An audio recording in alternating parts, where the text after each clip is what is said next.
on suur au kutsuda teid tagasi tulevikku. Praegu me tegelikult mõlemad oleme 32-aastased, 20 aasta pärast siis 52-aastased.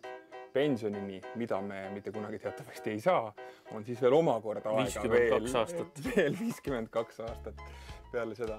Aga see saade, ma ei tea, kas see sai alateadlikult tõuke sellest või mitte, et me mõlemad oleme ka noored isad praegu, et meid väga huvitab tegelikult see, millises maailmas hakkavad elama meie lapsed 20 aasta pärast. Ja 20 aastat sai võetud selleks sihiks tänu sellele, et Eesti ongi praegu 20-aastane.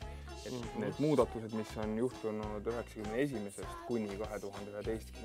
on olnud kolossaalsed. Ja mitte ainult riigikorra tõttu, vaid üleüldse ka eeskätt tehniline keskkond meie ümber. Me teeme praegu sellist lühisarja, milles on 11 saadet. Iga saade keskendub erinevale teemale ja räägime siis elust Eestis ja maailmas aastal 2031. Ja me oleme rääkinud juba üleüldse Eestist aastal 2031. Siis me oleme rääkinud toidust, mida me sööme, mida me kasvatame, mis meil toidulauale jõuab aastal 2031. Et kas me pigistame toitu välja tuubist, kas meil otse läheb kanüüli või me siiski sööme noa ja kahvliga? Siis me oleme rääkinud sellest näiteks, missugustes majades me elame, missugused on kui targad on näiteks majad meie ümber, mida suudavad teha maja seinad, maja aknad ja katused, laed ja kõike muud. Ja võib-olla kaovad üldse ära nurgad. Näiteks. Et see pidavad soodustama näiteks loovat mõtlemist, sest praegu ka oleme siin kasti sees ja suudame mõelda ainult niimoodi. Ja mõelge, kui lahe oleks, kui see teleka ekraan ka, kus te praegu meid vaatate, ei oleks mitte selline. No tähendab, ässadel on ta juba selline, 16-9, vanakooli tüüpide, keda ma tervitan, kuna mul on sama, 4-3, eks ole, teil on selline, aga mõelge, tulevikus oleks selline. Selline ümaram. See oli praegu meie ennustus, seda ei ole keegi tark mees rääkinud. Me tahame rääkida tervisest, milline on meie tervis 20 aasta pärast, kaua me elame, mida me põeme, mida me valesti teeme ja kus me oma tervist rikume ja nii edasi. Aga muidu üks huvitav asi, mis tervist puudutab, ongi see, mis on praegu nagu refräänina käinud läbi peaaegu kõikide meie saadete, et tervislikkus ja selline tervise teadlikkus suureneb kindlasti tulevikuks veel. Nii et siit võib-olla ka siis vihjeid nendele, kes mõtlevad, millist eluala valida või millist elu üldse elada.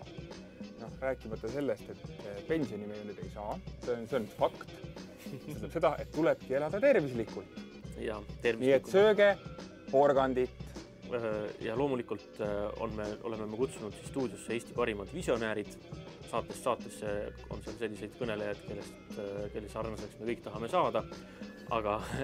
Aga kui keegi tunneb, et ta juba on sellel tasemel ja tahab meiega oma visioone jagada tulevikust või oma küsimusi jagada, mis teda huvitavad tuleviku seoses, siis selleks on meie saatel olemas mitu kohta. Esiteks võib oma küsimusi saata meie saate foorumisse, mis on siis aadressil www.r2.ee/tagasi tulevikku.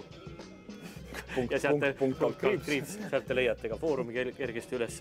Siis teine variant on saata e-kiri aadressil tagasituleviku@err.eesti-rahvusringhääling.ee. Ja kolmas võimalus on meie saatesse helistada. Vähemalt esimese saatetunni ajal, kui meil peaks stuudiotelefon helisema hakkama, siis me tavaliselt sellega tõstame ja te saate öelda, mida teie tulevikust arvate. Alati on variant tänaval peatada ka Heidi Purgat ja ta ütleb meile edasi seda, mida te tahate nagu teada. Jah. Ja mingi variant on ka lihtsalt helistada mingitel suvalistel telefoninumbritel ja öelda, et öelda kui meile edasi, siis võib-olla hea inimene ütleb edasi. Jah, täiesti suvalistel.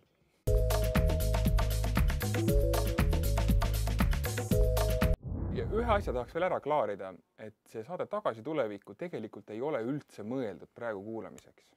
Te võite seda kuulata ja võite järele kuulata Raadio Kohe koduleheküljelt ja nii edasi, aga kõige magusam eeter on sellel saatel aastal 2031, kui Rahvusringhäälingus läheb see saade uuesti eetrisse ja siis me kuulame neid ennustusi hoopis teise kõrvaga.